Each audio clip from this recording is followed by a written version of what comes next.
After her mom, who was a secret trillionaire, died, her Mafia husband divorced her to marry her best friend. But what they didn't know was that Zara Chun had just inherited $2.8 billion and discovered her mother was murdered by the Park crime family, the same family her husband was distantly connected to. What happened next would turn her ex-husband and former best friend into unwitting federal witnesses, trap them in a conspiracy they never saw coming, and end with the most devastating choice imaginable: marry the son of her mother's killer, or watch everyone burn. Before we continue, if you're loving the sound of this, do me a solid and like this video and hit the subscribe button. Takes little effort, makes a huge difference. Appreciate you. Now back to the story. Zara Chun stood in her mother's office 3 hours after the funeral, staring at documents that made no sense. Bank statements with numbers that couldn't be real. Corporate filings under names she'd never heard. Her mother, Naomi Chun, the woman everyone thought cleaned office buildings for minimum wage, had died 2 weeks ago from what doctors called sudden cardiac failure. The death certificate was signed. The cremation was scheduled. Everything seemed straightforward until Zara found the letter. It was handwritten, tucked inside a false bottom of her mother's desk drawer. 8 words that would dismantle everything. The Park family poisoned me. They'll come for you. Zara's hands trembled as she read further. Her mother hadn't cleaned offices. She'd built them. Naomi Chun was the founder of 12 shell corporations controlling $2.8 billion in tech patents, real estate holdings, and venture capital investments spanning 3 continents. The woman who'd worn the same 3 outfits for years owned a portfolio that would make most hedge fund managers weep. But it was the next section that stopped Zara's breath entirely. 20 years ago, Naomi had developed breakthrough semiconductor technology while working at a research facility in Seoul. Park Jin-woo, patriarch of one of South Korea's most powerful crime families, had wanted those patents. When Naomi refused to sell, 3 of her research partners died in accidents within 6 months. Car crash. House fire. Sudden illness. Naomi fled to America, changed her identity, and spent 2 decades building an empire in absolute secrecy, while Park Industries expanded globally using stolen versions of her technology. The letter included medical records. Toxicology reports Naomi had commissioned privately before her death. Traces of a rare compound in her blood work, something that mimicked heart failure perfectly. Something that took months to work, giving the poisoner time to disappear. Zara sank into her mother's chair, the leather still holding Naomi's scent. Her phone buzzed. A text from her husband, Kongmin. "We need to talk. Tonight." She'd been married to Kongmin Park for 3 years. Park. The surname hadn't meant anything to her then. South Korea had millions of Parks. But now, staring at the family tree her mother had compiled, photographs, business connections, marriage records, she found him. Kongmin Park, second cousin to Park Jin-woo, distantly connected but connected nonetheless. Her stomach turned to ice. That night, Kongmin didn't come home with sympathy. He came home with divorce papers.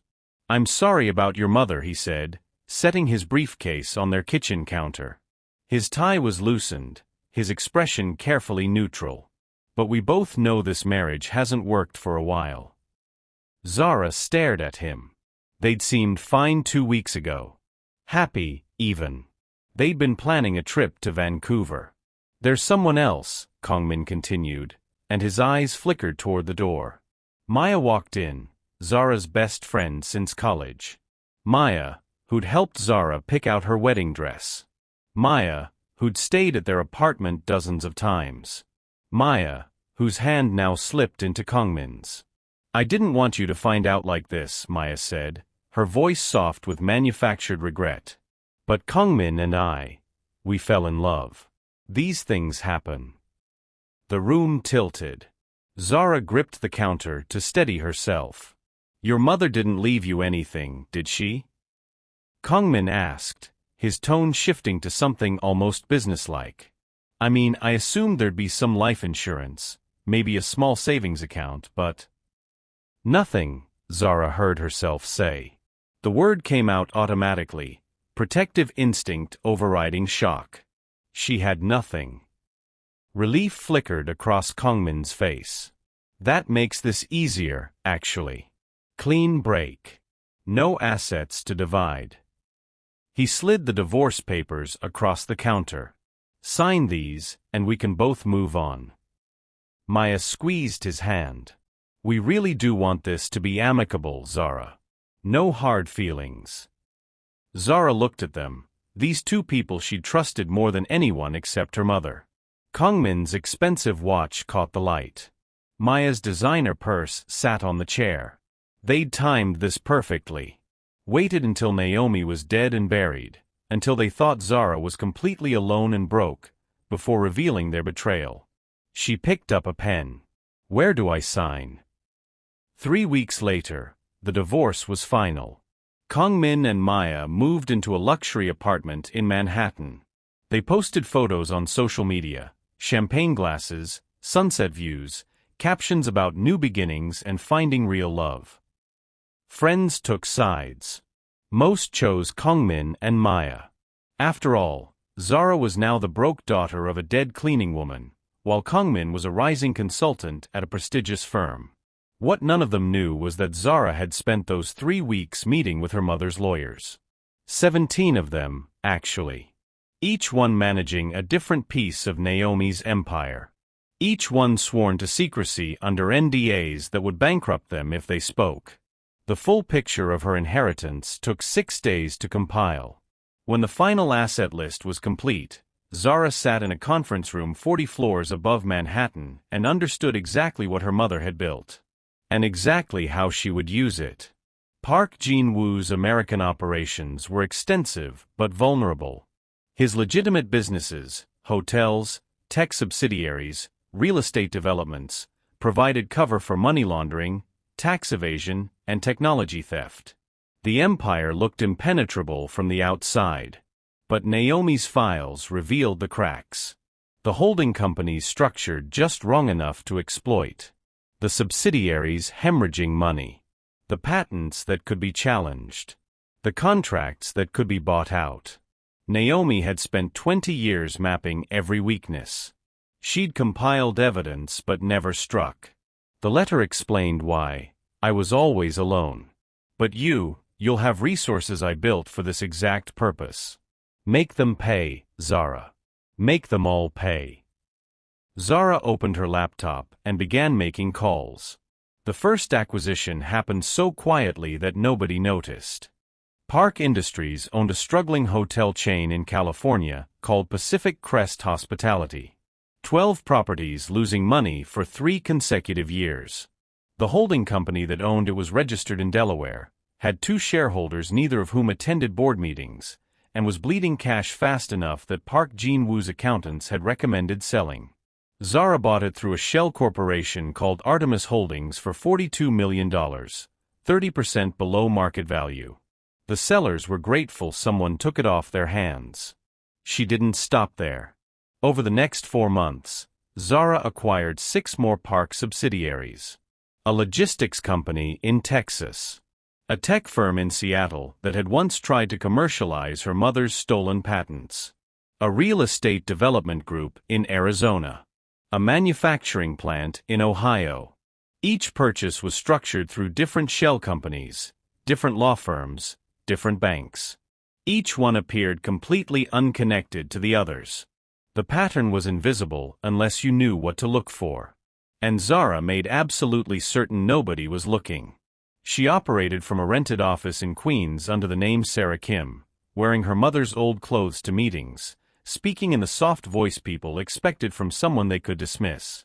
Lawyers thought she was a paralegal. Bankers thought she was an assistant.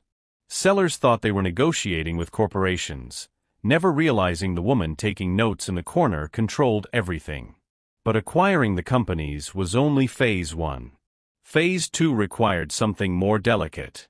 She needed people inside Park's operation. People who could be controlled. People who would implicate themselves so deeply that they'd have no choice but to cooperate when the time came. She needed Kongmin and Maya. The email came from a recruitment firm Kongmin had worked with before. They were headhunting for a consultant position, 6-month contract, exceptional pay, prestigious client. The job description matched his expertise perfectly: financial restructuring, international business development, Asian market specialization. Kongmin applied immediately. What he didn't know was that Zara owned the recruitment firm. She'd bought it 3 weeks earlier for exactly this purpose. The prestigious client was Pacific Crest Hospitality. His job would be reviewing their financial operations and recommending restructuring strategies. The pay was $180,000 for 6 months, more than he'd made all last year. He accepted within 48 hours. Maya's opportunity came differently. Pacific Crest needed a director of operations, someone to oversee the daily management of all 12 properties. The position required hospitality experience, organizational skills, and someone willing to travel constantly between locations. Maya had worked in hotel management before switching to marketing. Her resume was perfect. The offer came through a headhunter. $150,000 annual salary, full benefits, company car.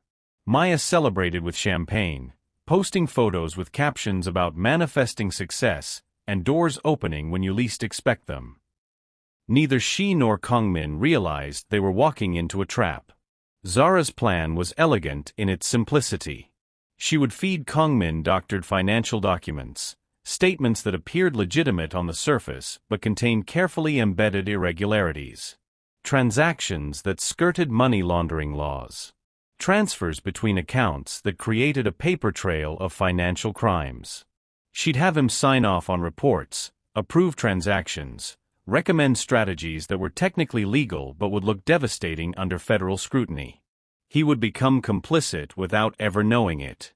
Maya would manage the hotels, which Zara now knew were being used to launder money through the park network. Guest reservations that didn't exist. Corporate events that never happened. Cash deposits that appeared legitimate but came from illegal sources. Maya would oversee it all, her signature on hundreds of documents that federal investigators would later use as evidence. Both of them would be so deep in the operation that extraction would be impossible. The beauty of it was that neither suspected anything. Why would they? Zara was broke, divorced, grieving. She disappeared from their social circles entirely. Maya had posted a sympathetic message on social media, "Thinking of you during this difficult time," that Zara had seen but never answered. They thought she was somewhere drowning in sorrow while they built their new life together. Instead, Zara was building a cage around them, bar by bar, document by document. By month 5, Kongmin had signed off on 63 financial reports. Maya had approved 412 transactions. Neither of them knew that every signature, every approval, every recommendation was being carefully documented and stored in encrypted servers that Zara controlled. But Zara wasn't just targeting her ex-husband and former friend. They were tools, not the objective. The real target had always been Park Jin-woo. Through her various shell companies, Zara now controlled infrastructure that Park Industries depended on. The logistics company handled shipments for 8 Park-owned businesses. The tech firm held patents that Park's flagship products relied on. The real estate group owned buildings that Park entities leased. The manufacturing plant produced components for Park's electronics division. She'd woven herself into his empire so thoroughly that he couldn't operate without her. And he had no idea she existed. Park Jin-woo still thought Pacific Crest Hospitality belonged to him. The holding company structure meant his name wasn't on anything, but his organization collected profits, used the hotels for operations, treated them as Park property. He had no reason to check the ownership records. Until someone told him to look. That someone was his son.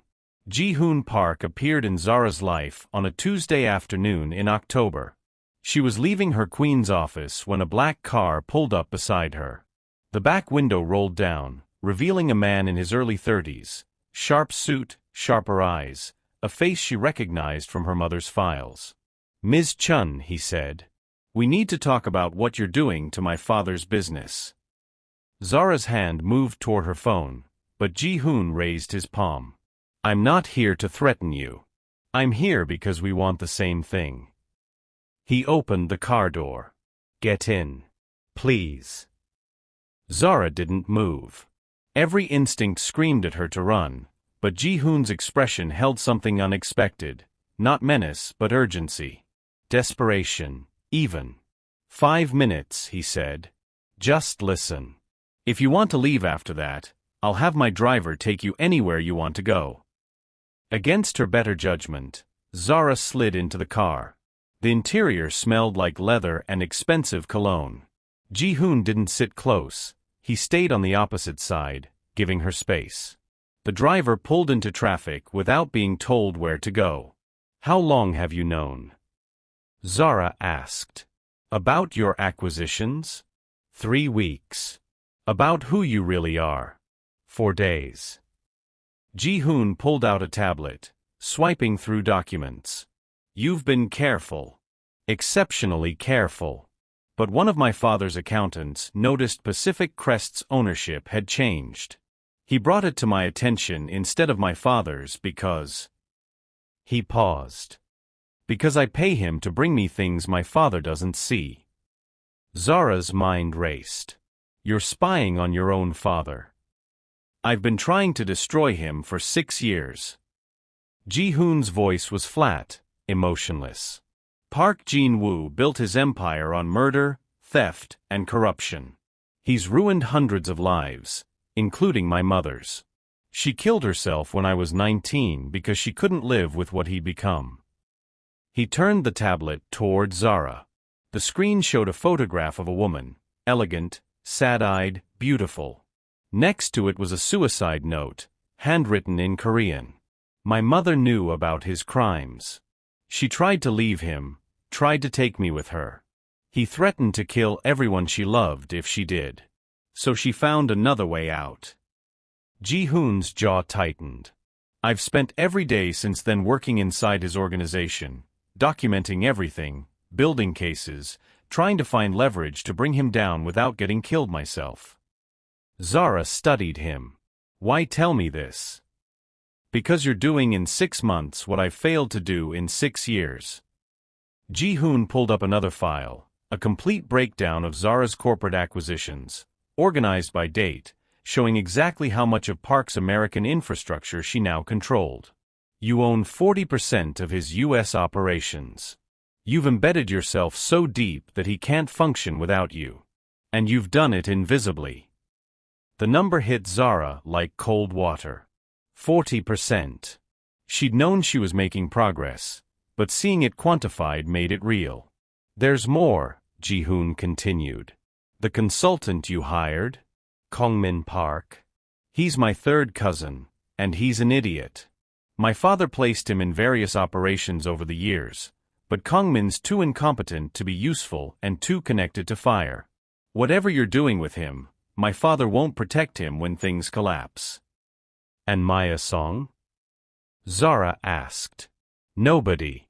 No connection to my family. Just collateral damage in whatever you're planning. Ji-hoon closed the tablet. Which brings me to why I'm here. You're building something devastating, Ms. Chun. I can see the shape of it. You're going to expose my father's operations, probably to federal authorities. You're going to use your ex-husband and his girlfriend as witnesses, their signatures all over documents they didn't understand. It's brilliant, actually. Zara said nothing. But there's a problem, Ji-hoon said. My father isn't stupid.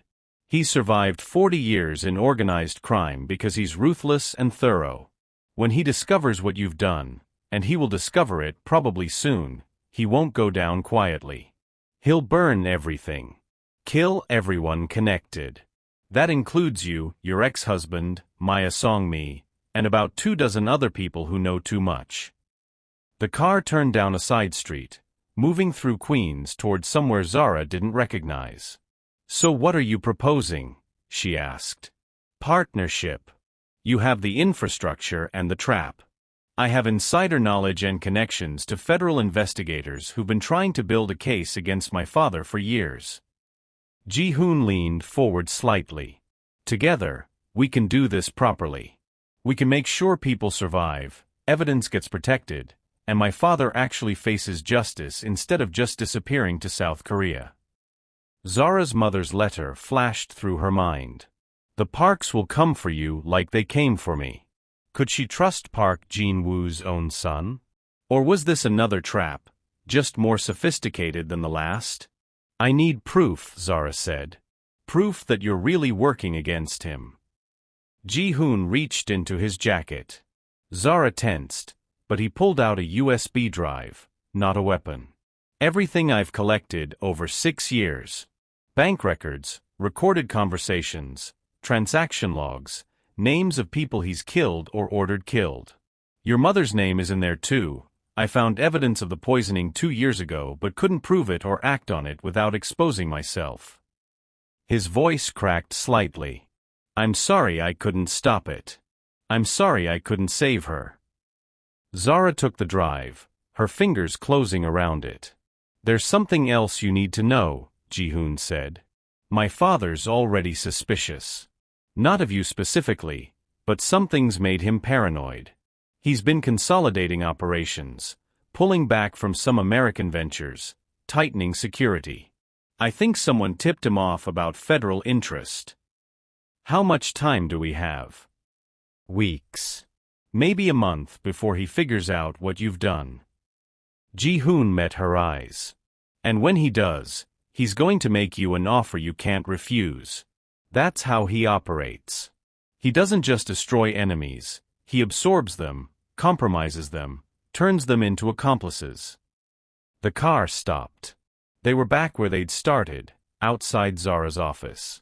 Think about it, Ji-hoon said. You have my number now, it's saved in that drive. But don't wait too long. My father's already moving pieces on the board. Zara stepped out of the car, the USB drive heavy in her pocket. Ji-hoon's window rolled down one last time. Your mother was brilliant, he said quietly. But even she couldn't take down Park Jin-woo alone. Neither can you. The car disappeared into traffic.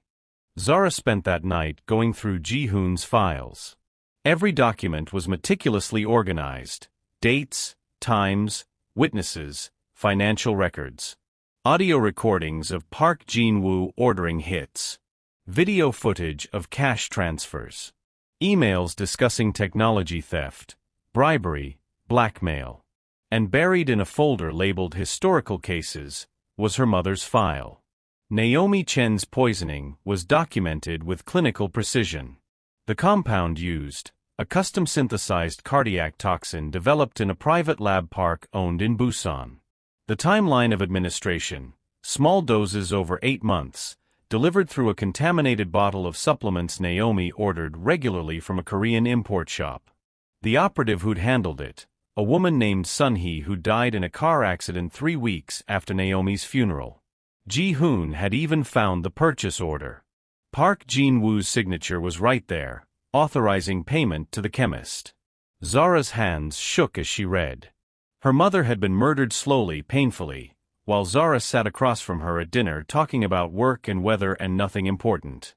All those months Naomi had been dying, she'd never said a word. Never gave any indication she knew what was happening. The letter made sense now. Naomi had discovered the poisoning but couldn't stop it. So she documented everything, built an empire in secret, and left her daughter the tools for revenge. Zara wiped her eyes and kept reading. Ji-hoon's intelligence was current, updated as recently as 5 days ago.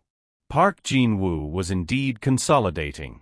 He'd liquidated 3 American ventures in the past month, transferred assets to offshore accounts, and increased security around his primary operations. Someone had spooked him. But the most interesting discovery was in a folder labeled FBI Investigation.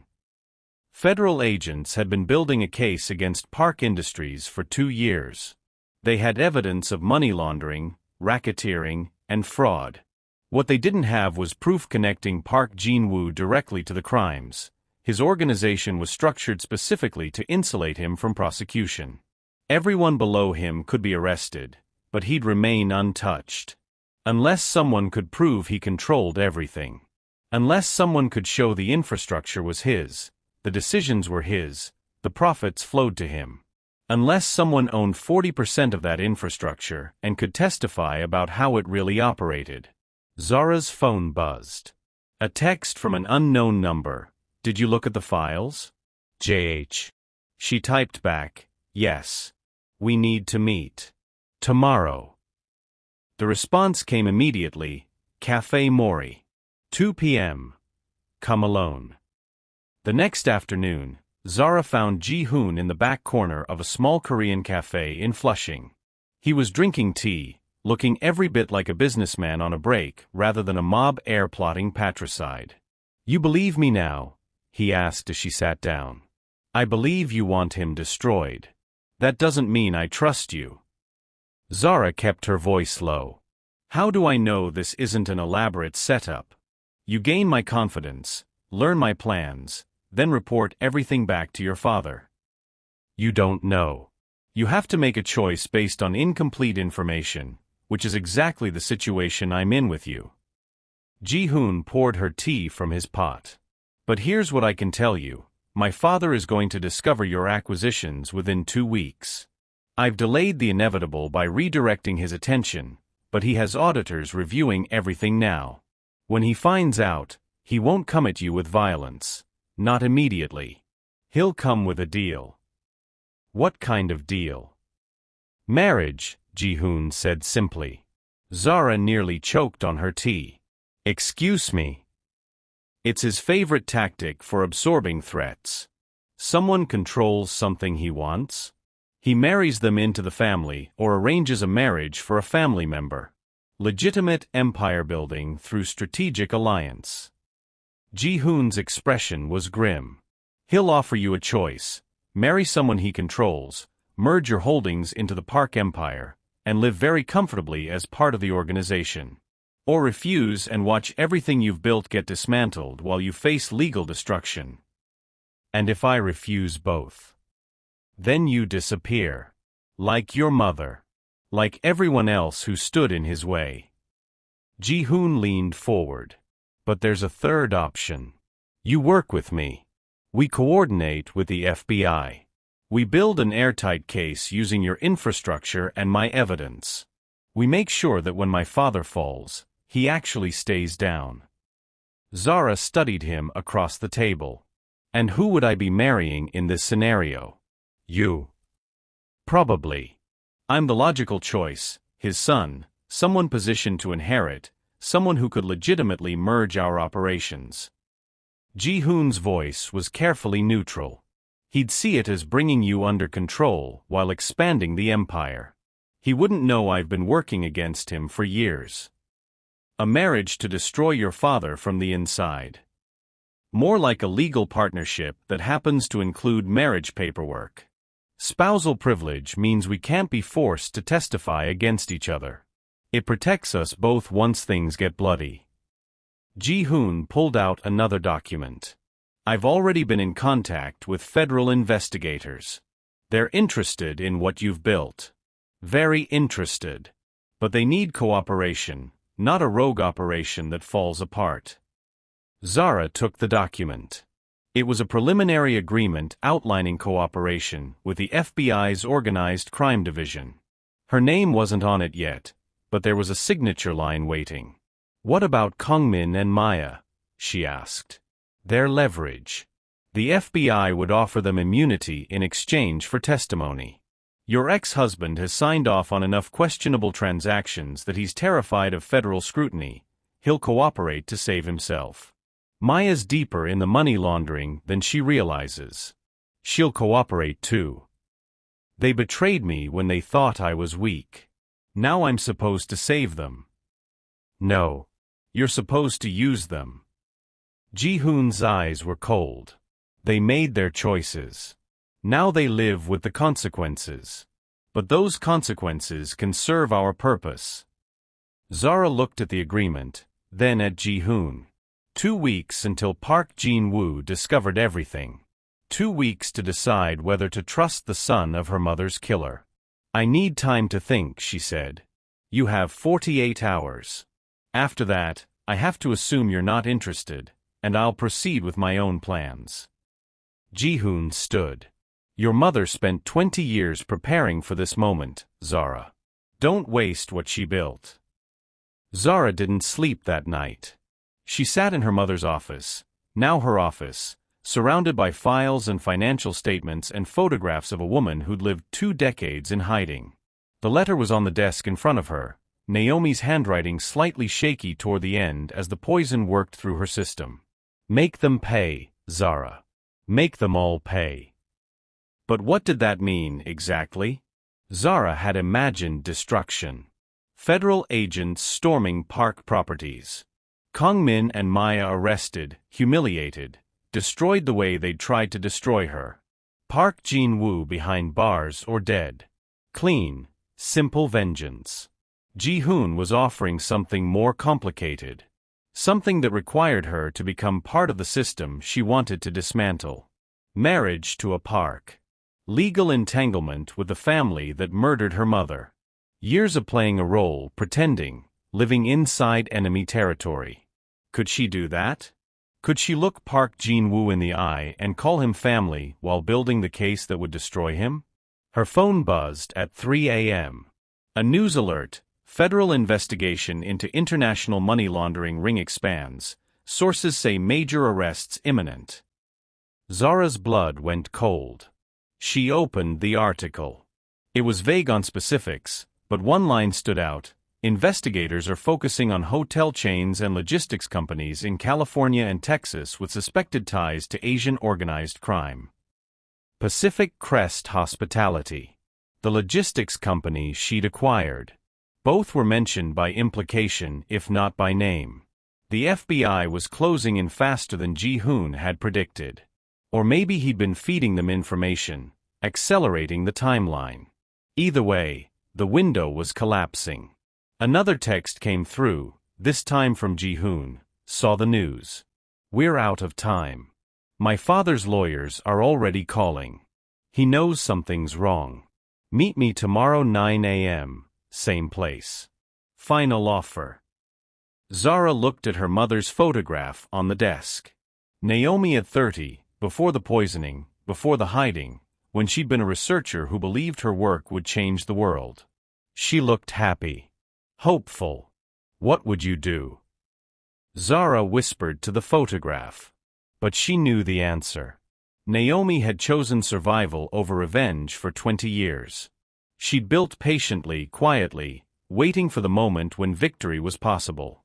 She'd never acted recklessly, never exposed herself unnecessarily. And she'd left everything to Zara because she believed her daughter would be smarter, stronger, more ruthless than she'd been. Zara picked up her phone and typed, "I'll be there. 9 a.m. The cafe was nearly empty when Zara arrived. Ji-hoon was already waiting, but this time he wasn't alone. A woman in a dark suit sat across from him, mid-40s, sharp-eyed, carrying herself with the unmistakable authority of federal law enforcement. "Zara Chun, this is Special Agent Rebecca Martinez. FBI Organized Crime Division." Ji-hoon's introduction was formal, careful. "She's been investigating my father for 3 years." Agent Martinez extended her hand. "Thank you for meeting with me, Ms. Chun. I understand this is complicated." That's one word for it. Zara sat down but didn't order anything. "How much do you know?" "About your acquisitions?" "Everything." "About your mother?" "Most of it." Martinez pulled out a slim folder. Naomi Chun was brilliant. We've had her on our radar for years, but we could never figure out what she was building or why. When she died, we assumed her network would collapse. Instead, it got more aggressive. "You've been watching me. We've been watching everyone connected to Park Jin-woo. When you started buying his subsidiaries, we noticed. When your ex-husband started working for Pacific Crest, we noticed. When his girlfriend took over operations at hotels we know are laundering money, we definitely noticed. Martinez leaned forward. Ms. Chun, you've built something extraordinary. You've infiltrated Park's organization in ways we never could. But you're also about to get yourself killed if you don't accept help. What kind of help? Protection. Legal immunity. Federal resources to finish what your mother started. Martinez opened the folder. Park Jin-woo is about to make his move. We have intelligence suggesting he's discovered at least part of your acquisitions. He's meeting with his lawyers and family advisors tonight.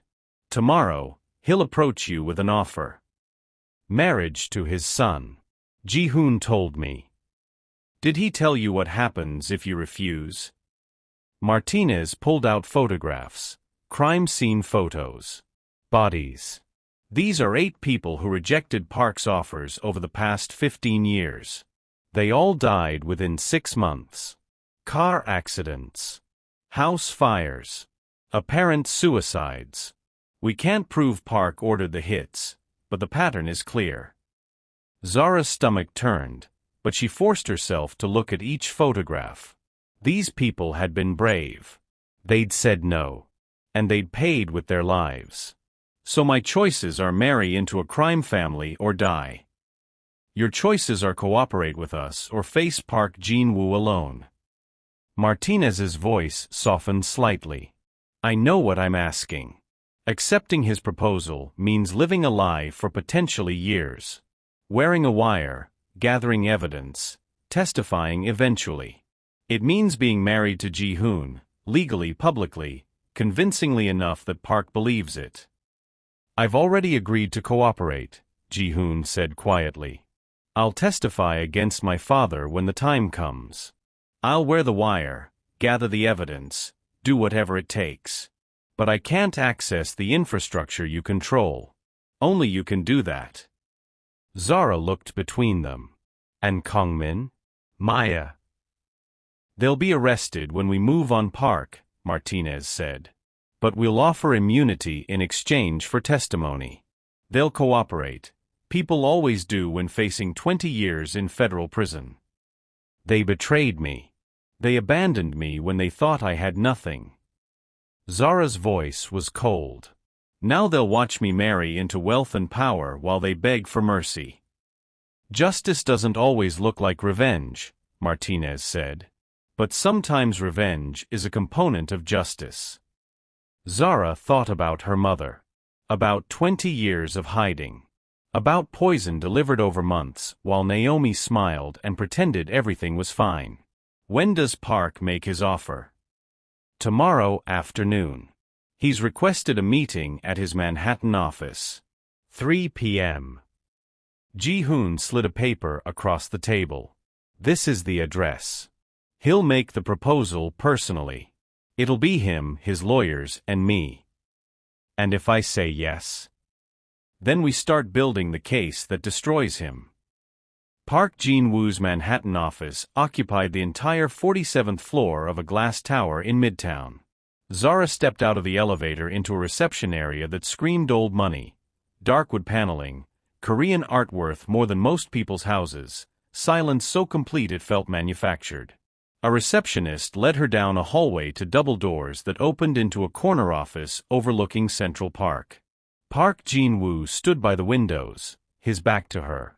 He was smaller than she'd expected, compact and elegant in a tailored suit. When he turned, his face was grandfatherly, warm eyes, gentle smile, the kind of face you'd trust with your secrets. Ms. Chun. Thank you for coming. His English was perfect, barely accented. Please sit. Ji-hoon was already there, standing beside his father's desk with an expression of careful neutrality. 2 lawyers sat in chairs along the wall, silent observers. Zara took the seat Park indicated, directly across from his desk. I'll be direct, Park said, settling into his chair. I know what you've been doing. The acquisitions, the shell companies, the strategic purchases. It's impressive work. Your mother taught you well. Zara's heart slammed against her ribs. but she kept her face blank. I don't know what you're talking about. Please. We're both intelligent people. Let's not insult each other with denials. Park pulled out a document, a complete breakdown of her corporate holdings, every shell company traced back to her. 40% of my American operations. You own 40% of my infrastructure. That takes skill, patience, and considerable capital. He smiled, and Zara saw her mother's killer clearly for the first time. The warmth in his eyes didn't reach the calculation behind them. You're angry about your mother. I understand. Naomi was a brilliant woman, but she made unfortunate choices. She stole my intellectual property, fled the country, and spent 20 years building a competing empire. Park's tone was conversational, as if discussing weather. I simply protected what was mine. You murdered her. I defended my interests. There's a difference. Park folded his hands. But that's history. What matters now is the future. You've positioned yourself strategically, Ms. Chun. You could cause significant damage to my operations. You could go to federal authorities with whatever evidence you think you have.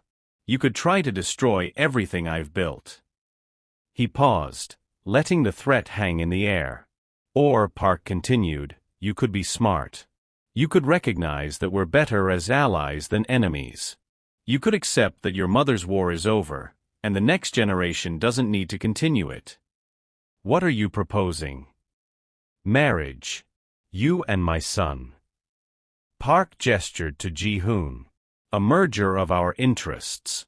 Your holdings would be folded into Park Industries through a legitimate family structure.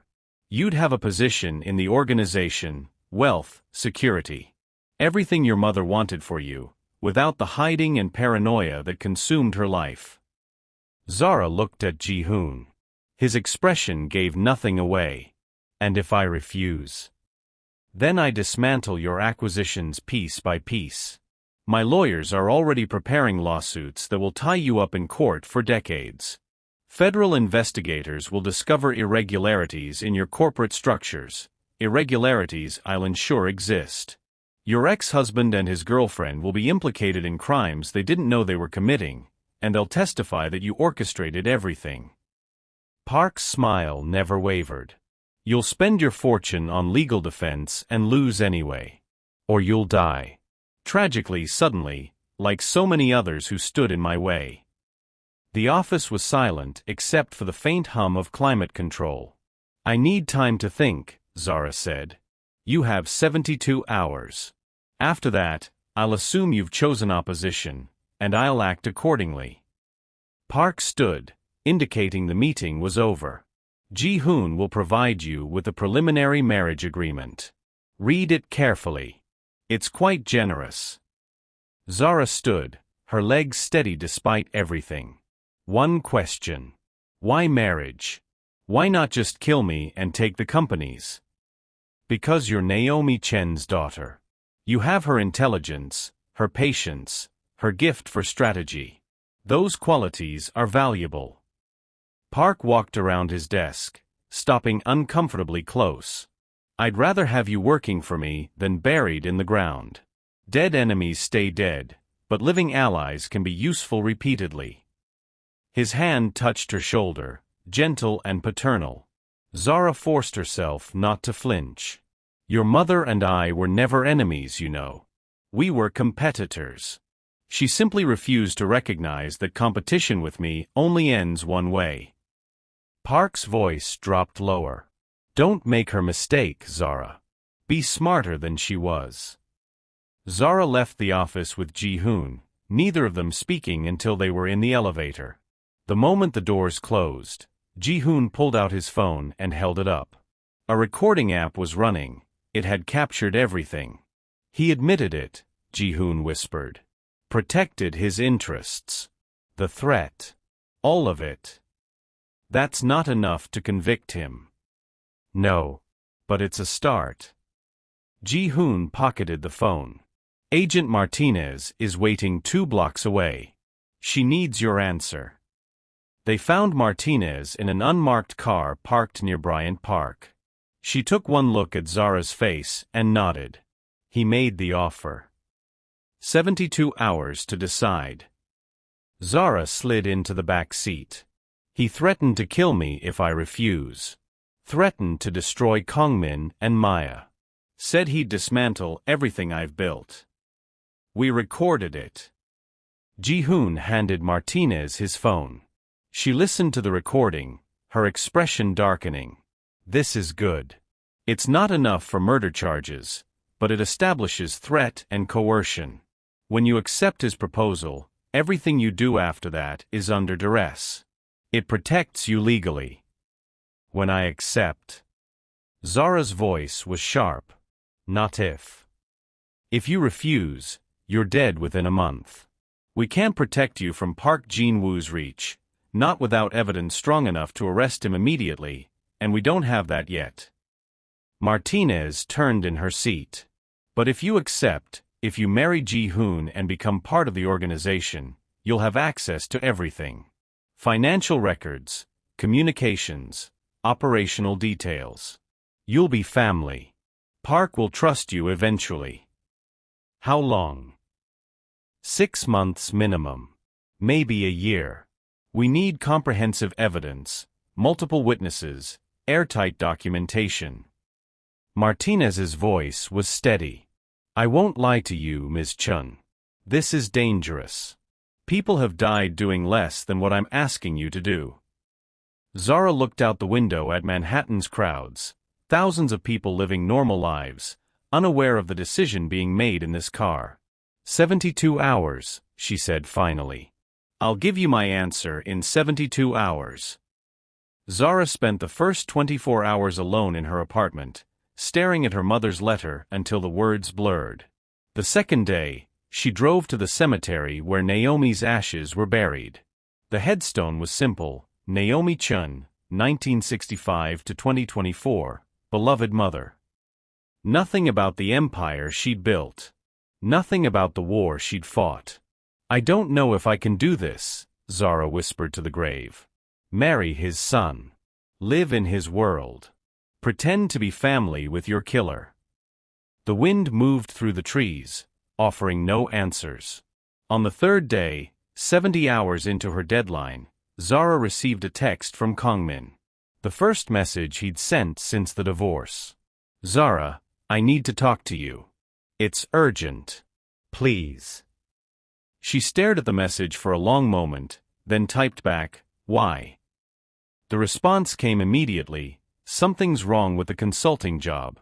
The FBI contacted me. I'm scared. Please, I know I don't deserve your help, but I don't know who else to call. Zara felt something cold and satisfying settle in her chest. The trap was closing. Kongmin had finally realized he'd signed documents that could send him to prison. He was panicking, reaching out to the ex-wife he'd abandoned, hoping she'd somehow save him. Meet me at Café Mori. 1 hour, she typed. Kongmin arrived looking hollow, expensive suit wrinkled, tie askew, eyes red from lack of sleep. He'd lost weight. Maya wasn't with him. Thank you for coming, he said, sliding into the booth across from her. I didn't know if you would. What do you want, Kongmin? The FBI questioned me yesterday. They asked about Pacific Crest Hospitality, about transactions I approved, financial reports I signed. His hands shook as he pushed them through his hair. They said I'm implicated in money laundering. They showed me documents with my signature, transactions I don't even remember approving. Did you approve them? I don't know. There were hundreds of reports, thousands of transactions. I signed what my supervisors told me to sign. I thought it was legitimate consulting work. Kongmin leaned forward desperately. Zara, they said I could face 20 years in federal prison. 20 years. I didn't do anything wrong. I didn't know. Zara sipped her coffee, saying nothing. Maya's terrified too. They questioned her about the hotels, about cash deposits and guest records. She's falling apart. Kongmin's voice cracked. We made a mistake, okay? Leaving you like that, it was horrible timing and cruel, and I'm sorry. But we don't deserve this. We don't deserve to go to prison for something we didn't understand we were doing. What do you want from me? Help. Advice. Anything. Kongmin grabbed her hand across the table. You're smart, Zara. You always figured things out. Is there a lawyer you know? Someone who could. The FBI will offer you a deal, Zara said, pulling her hand back. Immunity in exchange for testimony. You cooperate, tell them everything you know, and they'll let you walk away. Testimony against who? Whoever's really running Pacific Crest. Whoever's actually responsible for the money laundering. Zara watched his face carefully. You take the deal, Kongmin. You and Maya both. You tell them everything, and you survive this. But I don't know anything. I was just reviewing financials, making recommendations. Then you tell them that. You explain you were hired under false pretenses, that you had no knowledge of criminal activity, that you want to cooperate fully. Zara's voice was cold. You do whatever they ask, and maybe you don't spend the next 2 decades in prison. Kongmin stared at her. You knew. Somehow you knew this was coming. I knew you were an idiot who'd sign anything if the money was good enough. This is revenge, isn't it? You set this up. You hired me, fed me those documents, made me complicit. Kongmin's voice rose, then broke. Oh God. This is because of the divorce. Because of Maya. You did this to destroy us. Zara stood, dropping cash on the table for her coffee. I didn't make you betray me, Kongmin. I didn't make you abandon me weeks after my mother died. I didn't make you choose Maya over me. You did all that yourself. She leaned down, her voice low. I just made sure there were consequences. You're insane. I'm the broke, grieving daughter you divorced because you thought I had nothing. Remember? Zara smiled, and it was her mother's smile, cold, calculated, victorious. Take the FBI's deal. Testify. Cooperate. And when this is over, you'll know exactly what it feels like to be powerless while someone you trusted destroys your life. She left him sitting there, his face pale with the realization of what she'd done. That night, Zara called Ji-hoon. I have my answer. They met at his apartment, a penthouse in Soho, minimalist and expensive. Agent Martinez was already there, along with another FBI agent Zara didn't recognize. I'll do it, Zara said. I'll marry into the Park family. I'll gather evidence. I'll help you build the case. Martinez exhaled with visible relief. You're making the right choice. I'm making the only choice that doesn't end with me dead. Zara turned to Ji-hoon. But I have conditions. When this is over, when your father's convicted and his empire is dismantled, this marriage ends. We divorce quietly, divide assets fairly, and go our separate ways. I'm not actually becoming a Park forever. Agreed, Ji-hoon said immediately. This is a legal arrangement, nothing more. And Kongmin and Maya testify. I want them on the stand, explaining to the world how they worked for a criminal organization. I want their names in every news article, every court document. They'll testify, Martinez confirmed. They're both desperate for immunity. They'll say whatever we need them to say. Zara looked at the ring Ji-hoon held out, platinum band with a diamond so large it looked fake. An engagement ring that meant nothing except strategy and survival and revenge. When do we tell your father? Tomorrow, Ji-hoon said. I'll call him tonight, tell him you've accepted. He'll want to meet with both of us to finalize arrangements. The wedding will probably be within a month.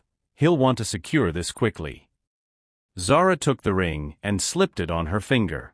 It was heavy. Cold. Then let's destroy him, she said. The wedding happened on a cold morning in December. exactly 4 weeks after Zara accepted Park Jin-woo's proposal. It was small, immediate family only, which meant Park's inner circle and a handful of relatives who'd flown in from Seoul. No friends. No celebration. Just a transaction disguised as a ceremony. Zara wore white because Park insisted. Ji-hoon wore black.